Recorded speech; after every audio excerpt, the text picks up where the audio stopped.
Hello friends, welcome back to my channel. আজকে চলে এসেছি একদম নতুন একটি রেসিপি নিয়ে। তো আজকে আমি আপনাদের সঙ্গে শেয়ার করব জুসি পাস্তা। তো বন্ধুরা, চলুন আর দেরি না করে শুরু করা যাক। তো প্রথমে আমি পাস্তাটাকে ভালোভাবে সেদ্ধ করে নেব। তো পাস্তাটা বেশি যাতে সেদ্ধ না হয়ে যায় সেদিকে খেয়াল রাখবেন।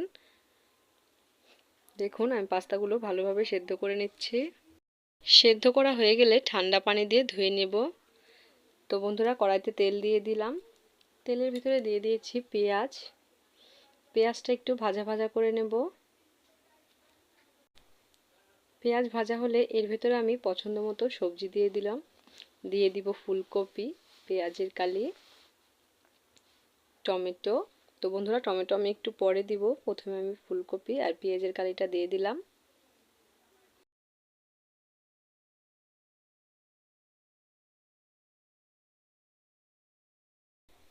একটু ভাজা হয়ে গেলে দিয়ে দিব গাজর ঝুরি করে কেটে নেওয়া।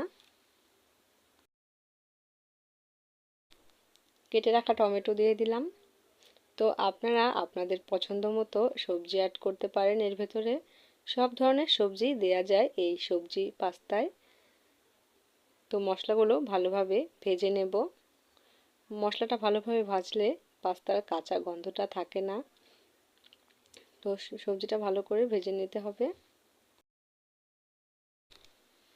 সবজি ভাজা হয়ে গিয়েছে, এখন আমি এর ভেতরে একটি ডিম দিয়ে দিলাম।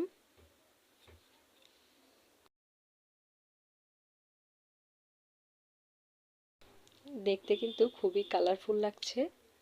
তো ডিমের সঙ্গে সবজিগুলো ভেজে নেব।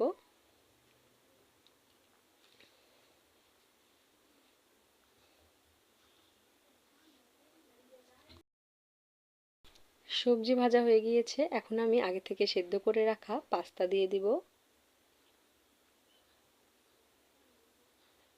পাস্তার সঙ্গে সবজিটা ভালোভাবে মিশিয়ে নিব।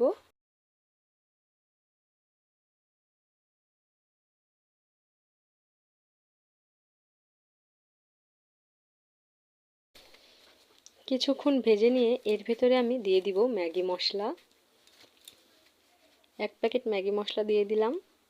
ম্যাগি মশলা দিলে এর স্বাদ আরও বেড়ে যায় দ্বিগুণ।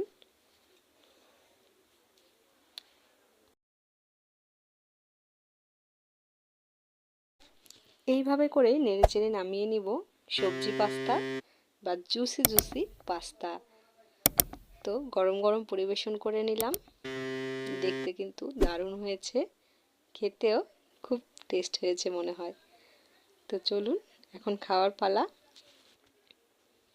তো বন্ধুরা, আমার এই রেসিপিটি যদি আপনাদের ভালো লেগে থাকে অবশ্যই বাসায় একবার হলেও ট্রাই করবেন। ভালো থাকবেন সবাই, টাটা।